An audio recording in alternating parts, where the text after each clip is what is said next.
24 के महामुकाबले के लिए जमीन तैयार है और इस सियासी जंग में ओबीसी के साथ मुस्लिम फैक्टर भी अहम होने वाला है, जिसे लेकर आरएसएस और एसपी दोनों ने कमर कस ली है। मोहन भागवत ने कह दिया है कि मुस्लिम भी हमारे हैं, संघ के लिए कोई पराया नहीं है।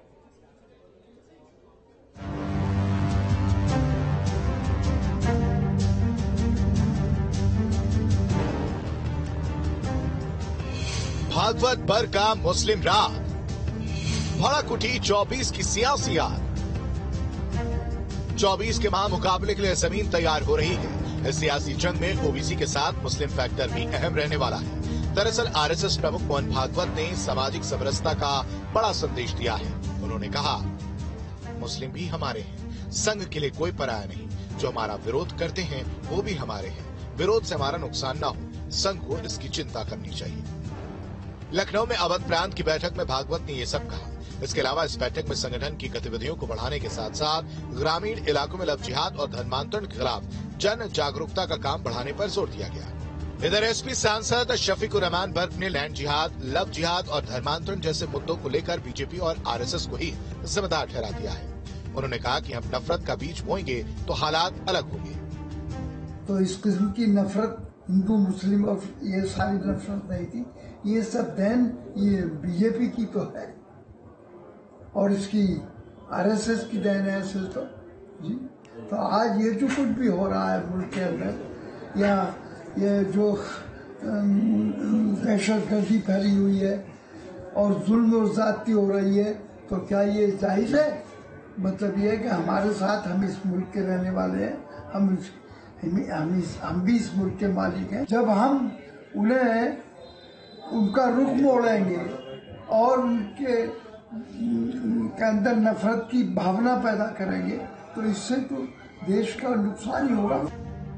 एक तरफ भागवत कह रहे हैं कि मुस्लिम भी हमारे हैं, संघ के लिए कोई पराया नहीं, तो दूसरी तरफ बर्क का कहना है कि लव जिहाद और धर्मांतरण जैसे मामले आरएसएस और बीजेपी की देन है।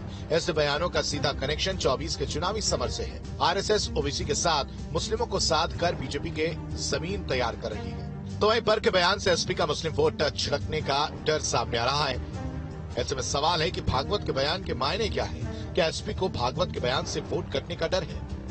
देखिए, मोहन भागवत जी वो बातें तो अच्छी करते हैं, लेकिन उन बातों का पालन कहाँ होता है?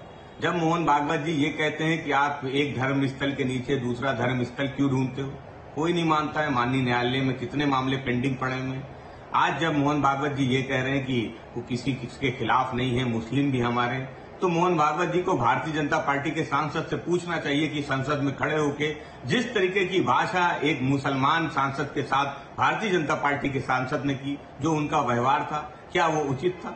इस पे मोहन भागवत जी कब बोलेंगे? यूपी में मुस्लिमों को साधे बिना सत्ता हासिल करना बेहद मुश्किल है। यही कारण है कि आरएसएस और एसपी दोनों ही इस वोट बैंक पर नजर गड़ाए हुए हैं। देश में मुस्लिम आबादी 16.51% है। यूपी में करीब 20% मुसलमान है। यूपी में करीब 3.84 करोड़ आबादी मुस्लिम है। मुस्लिम आबादी अनुपात के हिसाब से देश में यूपी का 5वां नंबर। 143 सीटों पर मुस्लिम वोटर्स 20% से ज्यादा। 70 सीटों पर मुस्लिम वोटर्स 20 से 30% के बीच। 43 सीटों पर मुस्लिम वोटर 36% के बीच। 30 सीटों पर मुस्लिम वोटर्स 40% से ज्यादा। यूपी में लोकसभा की कुल 80 सीटें, 36 सीटों पर मुस्लिम 20% से ज्यादा। 6 लोकसभा सीटों पर मुस्लिम आबादी 40 से 50%, 12 लोकसभा सीटों पर मुस्लिम आबादी 30 से 40%, 18 लोकसभा सीटों पर मुस्लिम आबादी 20 से 30% है। इन आंकड़ों से साफ हो जाता है कि मुस्लिम मतदाता कितनी बड़ी भूमिका में है। 24 के लिए यही वोट बैंक सरकार बनाएगा भी, और बीजेपी को अगर मिशन 80 फतह करना है तो ओबीसी के साथ मुस्लिम मतदाताओं को भी अपनी तरफ करना होगा। वहीं एसपी को अपने कोर वोटर्स को टूटने से बचाना होगा। यही वजह है कि हर पार्टी इस वोट बैंक पर नजर लगाए बैठी है। Team news state.